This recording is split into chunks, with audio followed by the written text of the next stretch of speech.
کامیری خۆش مامۆستا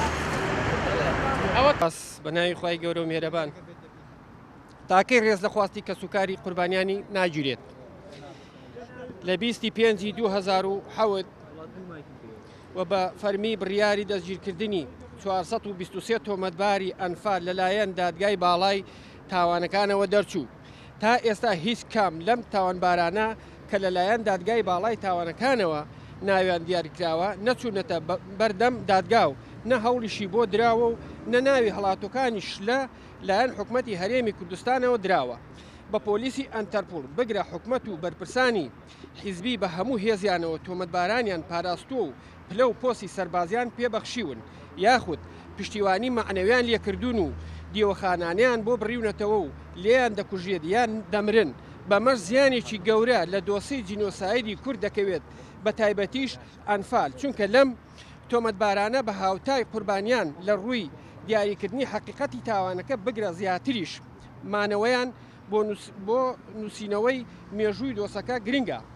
لە لاپەڕی گرنگی تاوانەکان لە باخەڵی ئەمانەدایە و لایەنێکی گرنگی دەرخستنی حقیقەتەکانن بە بێ دادگایی ئەم تۆمەتبارانە هەموو نووسینەوەیەکی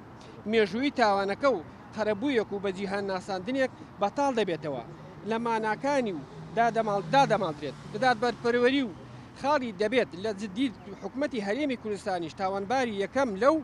بوارەدا و بە ئەرچی ئەخلاقی و دادپەروەری خۆی هەڵ ناسێت و ڕێز لە خواست و ویستی قوربانیان و بنەماڵەکانیان ناگرێت بۆ ئێمە داوا دەکەین بە ئەرچی پێویستی خۆی هەستێت و ئەو تاوانبارانە بداتە دادگا. لە یادی 31 ساڵەی تاوانی ئەنفال و داواکاری یەکەم ئەو تۆمەتبارانەی ناوێن لە دادگای باڵای تاوانەکان وەک تۆمەتبار هاتووە و بدرێنە دادگا بەمەش تاوانباران سزای خۆیان وەردەگرن و بێتاوانیش مافەکانیان بۆ دەگەڕێتەوە و سەربەرزانە دەگەڕێنەوە بۆ ناو کۆمەلگا. دوو لیستی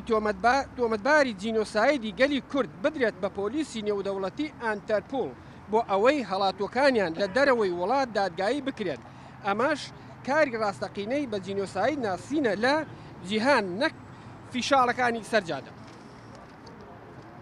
سێ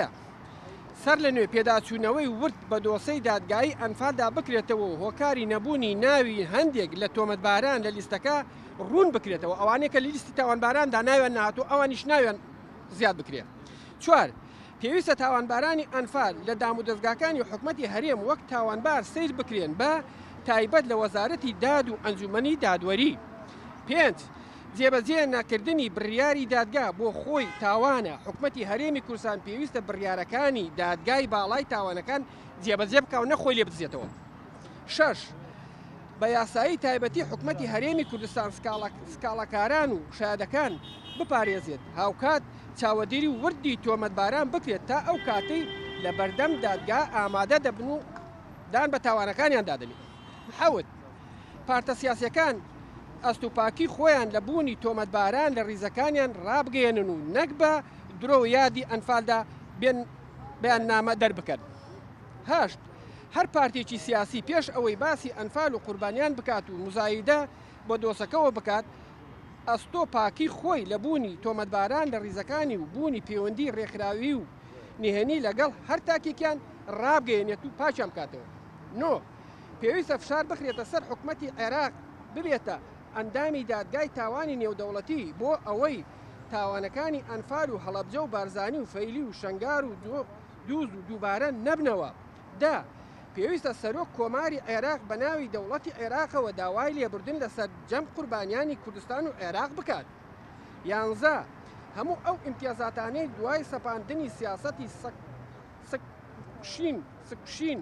سەپێنرا بەسەر بنەماڵەی قوربانیان لە کۆمکردنیەوەی موچەکانیان بۆیان بگەڕێنرێتەوە. دوازدە موچەی بنەماڵەی قوربانیان لە جینۆساید زیندانیان و پێشمەرگەی دێرین و بکرێت ستاندەر بۆ موچە باڵاکان لە هەرێمی کوردستان بۆ ئەوەی ڕێز لە قوربانیان و تێکۆشانیان بگیرێت. سێزدە هەموو لیستەکانی موچەی شەهیدان جینۆساید بریندارانی چەکی کیمیاوی زیندانیانی سیاسی پێشمەرگەی دێرین بەڵاو بکرێتەوە و لەبوونی گەندەڵی و ناوی تاوانباران پاک بکرێنەوە. زۆر کەس ڕێی جاش بوون و جاشی تاوانبار بوون ناوێنە لستی شەیداندا هەیە بەداخەوە. چواردە ئەو پارتانەی کوردستانیان کرد بە بەشێک لە شەڕی عێراق ئێران بەهێنانی پازدار دان بە هەڵاکانی خۆیاندا بنێن و بە فەرمی و داوای لێبوردن لەگەلی کورد بکەن. پازدە لە کۆتاییدا بەهۆی لاوازی سیستەمی دادوەری لە کوردستان وەزارەتی داد ئەنجومەنی دادوەری داواکاری گشتی کۆنتڕۆڵکردنی لەلایەن ئەو پارتانی لە لانەی داڵدەدانی تاوانبارانن کوردستان بۆتە بەهەشتی ڕزگاربوونی تاوانباران لە سەزادان و لێپرسینەوە تا گەیشتوتە ئاسی لە تووڕە کۆمەڵایەتیەکان و کەناڵەکانی ڕاگەاندنەوە شانازی بە ڕابردووی خیانەتی خۆیانەوە دەکەن و هاوشان دەسەڵاتداران پڕ ڕۆژەکان دەکەنەوە و دەسەڵاتی جگە لە لایەنگرانی لیان یاداشتەکەن قەدەغە دەکات. زۆریان لە تۆڕە کۆمەڵایەتەکان و هەتا لە تەلەڤیزیۆنەکانیشەوە خۆیان وەک پێشمەرگە نیشان دەدەن کە بە سەدان کەس و بە هەزاران کەسیان ئەنفال کردووە ئەڵێن ئێمە لە پێشمەرگەکانی شاخ پێشمەرگەتر بووین.